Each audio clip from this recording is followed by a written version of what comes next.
O grande conflito. Capítulo 30. O pior inimigo do homem e como vencê-lo. Porei inimizade entre ti e a mulher, e entre a tua semente e a sua semente. Esta te ferirá a cabeça, e tu lhe ferirás o calcanhar. Gênesis 3:15. A sentença divina pronunciada contra Satanás depois da queda do homem foi também uma profecia abrangendo todos os séculos até ao final do tempo e prefigurando o grande conflito em que se empenhariam todas as raças dos homens que vivessem sobre a terra. Deus declara: porei inimizade. Esta inimizade não é entretida naturalmente. Quando o homem transgrediu a lei divina, sua natureza se tornou má, e ele ficou em harmonia com Satanás e não em desacordo com ele. Não existe, por natureza, nenhuma inimizade entre o homem pecador e o originador do pecado. Ambos se tornaram malignos pela apostasia. O apóstata nunca está em sossego, exceto quando obtém simpatia e apoio, induzindo outros a lhe seguir o exemplo. Por este motivo, os anjos decaídos e os homens ímpios se unem em desesperada união. Se Deus não se houvesse interposto de maneira especial, Satanás e o homem teriam entrado em aliança contra o céu, e ao invés de alimentar inimizade contra Satanás, toda a família humana se teria unido em oposição a Deus. Satanás tentou o homem a pecar, assim como fizera com que os anjos se rebelassem, para deste modo poder conseguir cooperação em sua luta contra o céu. Nenhuma dissensão havia entre ele e os anjos caídos no tocante a seu ódio a Cristo. Ao passo que em todos os outros pontos havia discórdia, uniram-se firmemente na oposição à autoridade do governador do universo.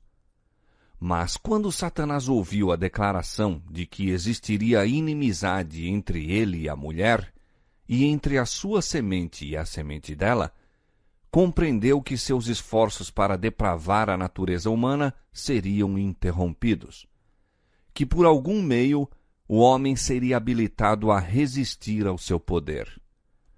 A inimizade de Satanás contra a raça humana é avivada pelo motivo de serem as criaturas humanas, mediante Cristo, objeto de amor e misericórdia de Deus.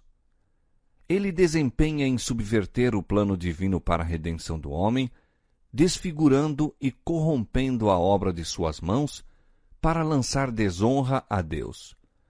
Deseja dar origem a pesares no céu e encher a terra de desgraças e desolação.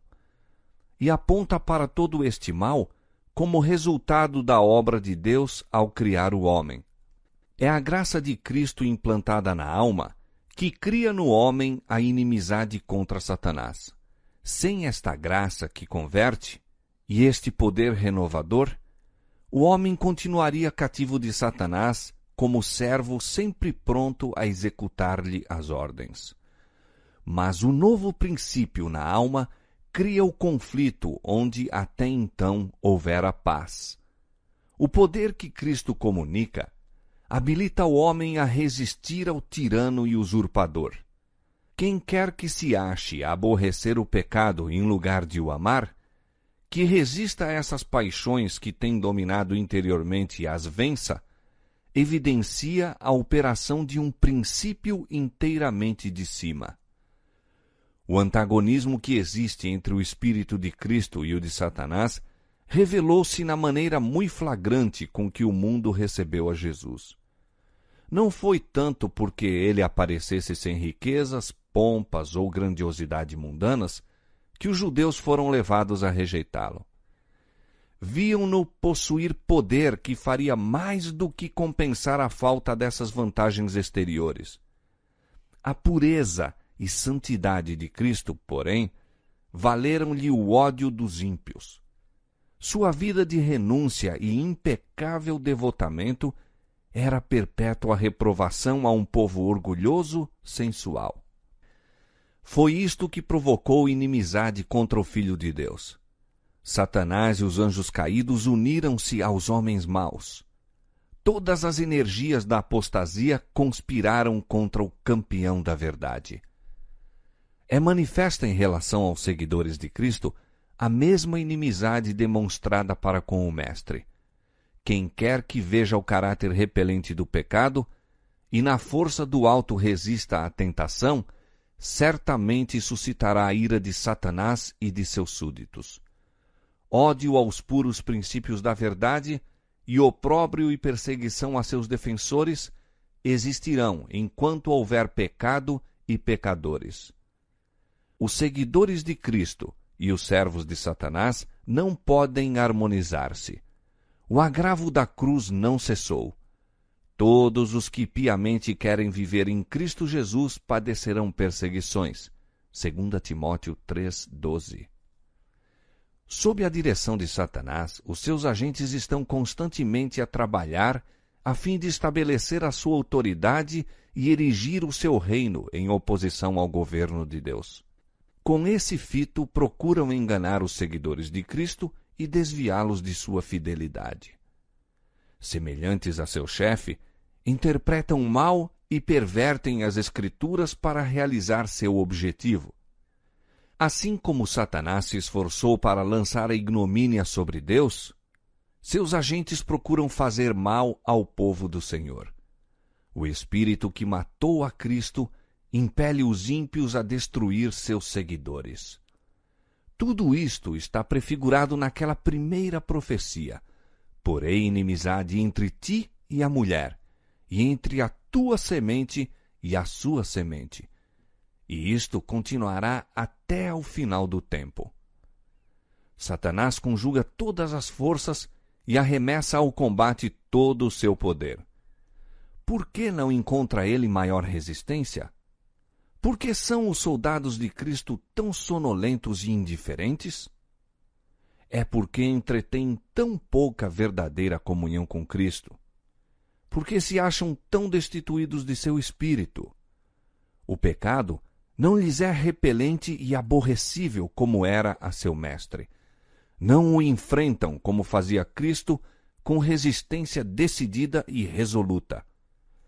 Não se compenetram do grandíssimo mal e malignidade do pecado e estão cegos tanto a respeito do caráter como do poder do príncipe das trevas. Pouca inimizade há contra Satanás e suas obras, porque há tão grande ignorância a respeito de seu poder e maldade e da grande extensão de sua luta contra Cristo e sua igreja. Multidões estão iludidas neste ponto. Não sabem que seu inimigo é um poderoso general que domina a mente dos anjos maus e que, com planos bem elaborados e hábeis artifícios, está a guerrear contra Cristo para impedir a salvação das almas. Entre os professos cristãos e mesmo entre os ministros do Evangelho, raramente se ouve uma referência a Satanás, exceto talvez uma menção ocasional do púlpito. Não tomam em consideração as evidências de sua atividade e êxito contínuos. Parecem ignorar-lhe a própria existência. Enquanto os homens se acham em ignorância quanto aos seus estratagemas, este vigilante adversário se põe em seu caminho a cada momento. Intromete-se em cada compartimento do lar, em toda a rua de nossas cidades, nas igrejas, nos conselhos nacionais, nos tribunais de justiça, confundindo, enganando, seduzindo, arruinando por toda a parte a alma e o corpo de homens, mulheres e crianças, desmembrando famílias, semeando ódios, rivalidade, contenda, sedição, assassínio. E o mundo cristão parece olhar estas coisas como se Deus as tivesse designado e elas devessem existir. Satanás está continuamente procurando vencer o povo de Deus, derribando as barreiras que o separam do mundo. O antigo Israel foi enredado no pecado quando se aventurou à associação proibida com os gentios. De modo semelhante, se transvia o Israel moderno. O Deus deste século cegou o entendimento dos incrédulos para que lhes não resplandeça a luz do Evangelho da glória de Cristo, que é a imagem de Deus. 2 Coríntios 4:4. Todos os que não são decididos seguidores de Cristo são servos de Satanás. No coração não regenerado, há amor ao pecado e disposição para acariciá-lo e desculpá-lo. No coração renovado, há ódio e decidida resistência ao pecado. Quando os cristãos escolhem a sociedade dos ímpios e incrédulos, expõem-se à tentação. Satanás esconde-se das vistas e furtivamente estende sobre os olhos deles seu véu enganador. Não podem ver que tal companhia é calculada a fazer-lhes mal. E ao mesmo tempo em que constantemente vão assimilando o mundo, no que respeita ao caráter, palavras e ações, mais e mais cegos se tornam. A conformidade aos costumes mundanos converte a igreja ao mundo, jamais converte o mundo a Cristo. A familiaridade com o pecado inevitavelmente o fará parecer menos repelente. Aquele que prefere associar-se aos servos de Satanás, logo deixará de temer o Senhor deles. Quando, no caminho do dever, somos levados à prova, como foi Daniel na corte do rei, podemos estar certos de que Deus nos protegerá. Mas se nos colocamos sob tentação, mais cedo ou mais tarde cairemos. O tentador frequentemente opera com muito êxito por meio daqueles de quem menos se suspeita estarem sob o seu domínio. Os possuidores de talento e educação são admirados e honrados, como se estas qualidades pudessem suprir a ausência do temor de Deus ou torná-los dignos de seu favor. O talento e a cultura, considerados em si mesmos, são dons de Deus. Mas quando se faz com que eles preencham o lugar da piedade, e quando, em vez de levar a alma mais para perto de Deus, a afastam dele, tornam-se então em maldição e laço. Prevalece entre muitos a opinião de que tudo que se mostra como cortesia ou polidez deve, em certo sentido, pertencer a Cristo. Nunca houve erro maior. Estas qualidades deveriam aformosear o caráter de todo crente, pois exerceriam influência poderosa em favor da verdadeira religião. Mas devem ser consagradas a Deus, ou serão também um poder para o mal. Muito homem de intelecto culto e maneiras agradáveis, que se não rebaixaria ao que comumente é considerado um ato imoral, não passa de instrumento polido nas mãos de Satanás. O caráter insidioso, enganador de sua influência e exemplo, torna o inimigo mais perigoso da causa de Cristo do que os que são ignorantes e não têm cultura. Mediante oração fervorosa e confiança em Deus, Salomão obteve a sabedoria que provocou o assombro e admiração do mundo. Quando, porém, se desviou da fonte de sua força e passou a confiar em si mesmo, caiu presa da tentação. Então, as maravilhosas faculdades concedidas ao que foi o mais sábio dos reis apenas o tornaram um agente mais eficaz do adversário das almas. Conquanto Satanás procure constantemente cegar a mente dos cristãos para este fato, jamais se esqueçam eles de que não têm que lutar contra a carne e o sangue, mas sim contra os principados, contra as potestades, contra os príncipes das trevas deste século, contra as hostes espirituais da maldade nos lugares celestiais. Efésios 6:12. Através dos séculos está a soar até ao nosso tempo o aviso inspirado.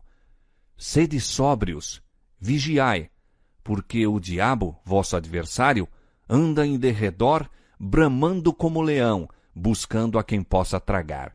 1 Pedro 5:8. Revesti-vos de toda a armadura de Deus para que possais estar firmes contra as astutas ciladas do diabo. Efésios 6:11. Desde os dias de Adão até os nossos tempos, nosso grande inimigo tem estado a exercer seu poder de oprimir e destruir. está hoje a preparar-se para sua última campanha contra a Igreja. Todos os que procuram seguir a Jesus terão de batalhar contra este implacável adversário. Quanto mais aproximadamente o cristão imitar o modelo divino, tanto mais certo fará de si um alvo para os ataques de Satanás. Todos os que estão ativamente empenhados na causa de Deus, procurando desvendar os enganos do maligno e apresentar a Cristo perante o povo, estarão habilitados a aderir ao testemunho de Paulo, no qual ele fala em servir ao Senhor com toda a humildade de espírito, com muitas lágrimas e tentações.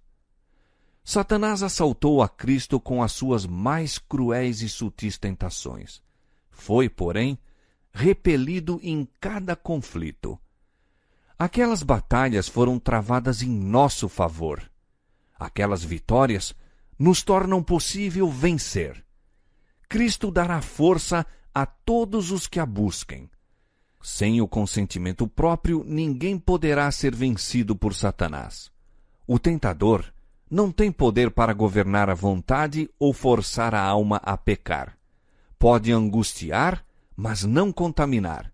Pode causar agonia, mas não o aviltamento. O fato de Cristo ter vencido deve incutir em seus seguidores coragem para combater varonilmente na peleja contra o pecado e Satanás.